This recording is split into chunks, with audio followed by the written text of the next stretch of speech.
আসসালামু আলাইকুম এভরিওয়ান। আরও একটি চুড়ি ডেকোরেশনের কাজ নিয়ে আপনাদের সামনে চলে আসলাম। এর ড্রয়িংটি আমি শর্টসে আপলোড করে দিয়েছি, চাইলে সেখান থেকে দেখে নিতে পারেন। আর এখন আপনাদের সাথে এমব্রয়ডারি কাজটি শেয়ার করতে যাচ্ছি। তো আপনারা এখানে দেখতেই পাচ্ছেন আমি বাসন্তী রঙের সুতো দিয়ে রান স্টিচ দিয়ে এখানে একটি ঢেউয়ের কাজ করে নিচ্ছি, যে ঢেউটি আমার বর্ডার লাইন হিসেবে এখানে কাজ করবে। তো এখানে আমি সুতি লাচ্ছি সুতা 4 তার করে নিয়েছি, মোটা একটি সুই দিয়ে সেলাই করে নিলাম।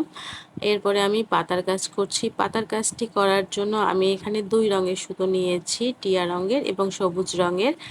আর এখানে ফিজবন স্টিচ দিয়ে পাতার কাজটি করছি। তো আপনারা দেখতেই পাচ্ছেন 2 রঙের সুতো দেওয়াতে কিন্তু পাতাটি অনেক সুন্দর ফুটে উঠেছে।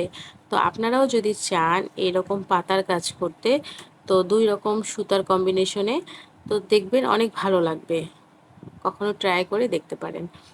এরপরে আমি এখানে ফ্রেঞ্চ নট স্টিচ দিয়ে ফুলের কাজ করছি। তো আমার এখানে একটি চুড়ি আমি এখানে কমপ্লিট করে রেখেছি, যেখানে আপনারা দেখতে পাচ্ছেন যে আমি ছোট ছোট করে এখানে ফুলের আকৃতি দিয়েছি ফ্রেঞ্চ নট স্টিচ দিয়ে।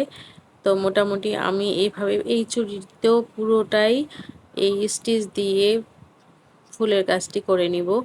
আর এই ছোট্ট একটি চুড়িতে এভাবে করে ফ্রেঞ্চ নট স্টিচ দিয়ে ফুল করা কিন্তু অনেক কঠিন ব্যাপার, কারণ এই ছোট্ট একটি চুড়িতে এত ধরনের ডিজাইন করা এখানে কিন্তু অনেক শ্রম দিতে হয়।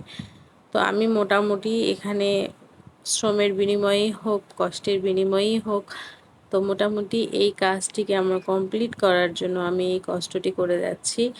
তো আপনাদের যদি আমার এই ভিডিওটিকে ভালো লাগে অবশ্যই কিন্তু আপনারা আমার ভিডিওটিতে একটি ছোট্ট লাইক দিয়ে দিবেন, আর চ্যানেলটিকে সাবস্ক্রাইব করে আমার পাশে থাকবেন।